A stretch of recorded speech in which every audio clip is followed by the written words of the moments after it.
Hi friends, இந்த வீடியோவில் நம்ம வந்து ஒரு பார்சல் தான் ஓப்பன் பண்ணி பார்க்க போகிறோம். இந்த பார்சலை வந்து ஓப்பன் பண்ணி பார்க்கறதுக்கு முன்னாடி இது யார் அனுப்புனா அப்படிங்கிறத பார்க்கலாம். ஏன்னா இந்த பார்சல் வந்து நான் வாங்கலை. நம்ம டெய்லரிங் கிளாஸில் ஃபர்ஸ்ட் பேட்ச் ஸ்டூடெண்ட், இப்போ நம்ம கிளாஸில் வந்து ஸ்டாஃபாக இருக்கிற ரச்சிதா சிஸ்டர் தான் இதை வந்து எனக்கு அனுப்பியிருக்காங்க. இவங்களை பற்றி நான் சொல்லணும் அப்படின்னா, இவங்க வந்து யாருன்னு எனக்கு தெரியாது. நான் கிளாஸ் ஸ்டார்ட் பண்ணுற வரைக்கும் இவங்க யாருனே தெரியாது. என்னோட கிளாஸில் ஃபர்ஸ்ட் பேட்சில் ஜாயின் பண்ண ஒரு ஸ்டூடெண்ட்.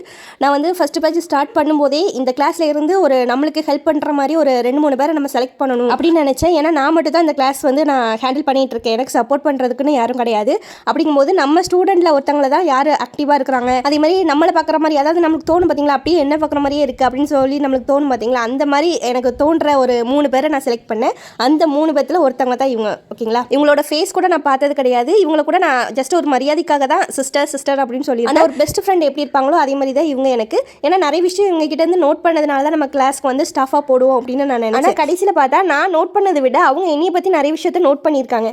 அதனால தான் இந்த மாதிரி ஒரு கிஃப்ட் வந்து எனக்கு ஷேர் பண்ணியிருக்காங்க. இவங்க மட்டும் இல்லை, இவங்களே மாதிரி நிறைய பெஸ்ட் ஃப்ரெண்ட்ஸ் வந்து எனக்கு இந்த ஆரி கிளாஸ் மூலியமாகவும் டெய்லரிங் கிளாஸ் மூலியமாகவும் கிடைச்சிருக்காங்க. ஆனால் என்ன முக்கால்வாசி முகம் தெரியாத பெஸ்ட் ஃப்ரெண்ட்ஸாக தான் இருக்கிறாங்க. மற்றபடி நல்ல பியூர் சோலாக தான் இருக்கிறாங்க. இவங்க எல்லாரும் எனக்கு கிஃப்ட் ஷேர் பண்ணுறாங்க அப்படிங்கிறதுக்காக மட்டும் நான் சொல்லலை. எனக்கு ஒரு கஷ்டம் வரும்போது இவங்க எல்லாருமே என் கூட நின்னாங்க. அதனால தான் இந்த வார்த்தையெல்லாம் நான் சொல்கிறேன். நான் இப்போ ஓப்பன் பண்ணதுலேயே உங்களுக்கு தெரிஞ்சிருக்கும், ஒரு மேனிக்யூன் டம்மி தான் அனுப்பியிருக்காங்க. இந்த மாதிரி ஒரு பாடி ஃபார்ம் வந்து நானே வாங்கணும்னு நினச்சிருந்தேன். சில ரீசன்ஸ்க்காக சரி பையன் வாங்கிக்கலாம் அப்படின்னு இருந்தேன். பார்த்தா அதே மாதிரி ஒரு மேனிக்யூன் வந்து எனக்கு ஒருத்தங்க கிஃப்ட் பண்ணுவாங்க அப்படின்னு நான் நினச்சி கூட பார்க்கல. அந்த பார்சலை வந்து பார்சல் ஆஃபீஸில் வாங்கும்போதே ஓரளவுக்கு கெஸ் பண்ணிட்டேன், பாடி ஃபார்ம் தான் வந்திருக்கு அப்படின்ட்டு. எனக்கு அப்பையிலேருந்து என் கால் வந்து தரையிலேயே படலை, அப்படியே பறந்துக்கிட்டே தான் இருந்தேன். ஏன்னா அவ்வளோ சந்தோஷம். ஏன்னா நான் வாங்கணும்னு நினச்ச ஒரு பொருளை வந்து இன்னொருத்தங்க எனக்கு கிஃப்டாக பண்ணியிருக்காங்க அப்படிங்கும்போது என்னால் சொல்லதுக்கு வார்த்தையே இல்லை.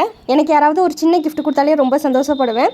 இவங்க வந்து நான் வாங்கணும்னு நினச்ச பொருளையே எனக்கு ஒரு கிஃப்டாக ஷேர் பண்ணியிருக்காங்க. இதை வந்து அவங்க 2 மாதத்துக்கு முன்னாடியே பிளான் போட்டிருக்காங்களா. அவங்க வந்து ஃபஸ்ட்டு வேறு மாதிரி ஒரு கிஃப்ட் வந்து ஷேர் பண்ணணும்னு நினச்சாங்களா. அதாவது பாப்பா மெஷர்மெண்ட்டும் என்னோட மெஷர்மெண்ட்டும் யூடியூப்லேயே இருக்குது பார்த்தீங்களா, அந்த மெஷர்மெண்ட் வச்சு ஒரு மாம் அண்ட் டாட்டர் காம்போல ஒரு ட்ரெஸ் வந்து ஸ்டிச் பண்ணி கொடுக்கலாம். அது வந்து கொஞ்ச நாள் தான் யூஸ் பண்ண முடியும் அப்படின்ட்டு, லைஃப் லாங் நான் யூஸ் பண்ணுற மாதிரி ஒரு பொருளை அனுப்பணும் அப்படின்ட்டு இதை வந்து தேடி கண்டுபிடிச்சி பெங்களூர்லேருந்து எனக்காக ஆர்டர் போட்டிருக்காங்க. நானே வாங்கியிருந்தாலும் இவ்வளோ குவாலிட்டியாக வாங்கியிருப்பேனா அப்படிங்கிறது டவுட்டு தான். எனக்காக அவங்க வந்து ஒவ்வொரு இடமா விசாரிச்சு இவ்வளோ குவாலிட்டியாக வந்து அனுப்பியிருக்காங்க. இந்த மேனிக்யூன் பற்றி சொல்லணும் அப்படின்னா 8 நம்பர் சைஸு. இதோட ஜஸ்ட் ரவுண்ட் வந்து 34 இன்ச்சஸ் இருக்குது. கிட்டத்தட்ட என்னோட பாடி மெஷர்மெண்ட் அளவு தான் இருக்குது. இதோட ஹைட்டுன்னு பார்த்தீங்க அப்படின்னா என்னை விட 1.5 மடங்கு அதிகமாக இருக்குது. அது ஃபஸ்ட் எனக்கு தெரியல, அதான் என்னோட ஹைட் கம்மியாக வந்து. அதுக்கப்புறம் தான் அந்த சிஸ்டர் வந்து எப்படி அட்ஜஸ்ட்மெண்ட் பண்ணணும் அப்படிங்கிறத சொன்னாங்க. அதுக்கப்புறம் அட்ஜஸ்ட்மெண்ட் பண்ணி பார்த்தேன், கிட்டத்தட்ட என்னை விட 1.5 மடங்கு வந்து அதிகமாகவே இருக்குது. இதோட ப்ரைஸ்ன்னு கேட்டிங்கன்னா 2600 சொன்னாங்க. அந்த சிஸ்டர் அமௌண்ட்டே சொல்ல மாட்டேன்னு சொன்னாங்க. நான் துருவி கேட்க போய் ஒரு வழியாக அமௌண்ட்டு சொன்னாங்க, 2600. இந்த கிஃப்ட் எனக்காக ஷேர் பண்ண ரச்சிதா சிஸ்டர், உங்களுக்கும் உங்கள் ஹஸ்பண்டுக்கும் ரொம்ப பெரிய தேங்க்யூ.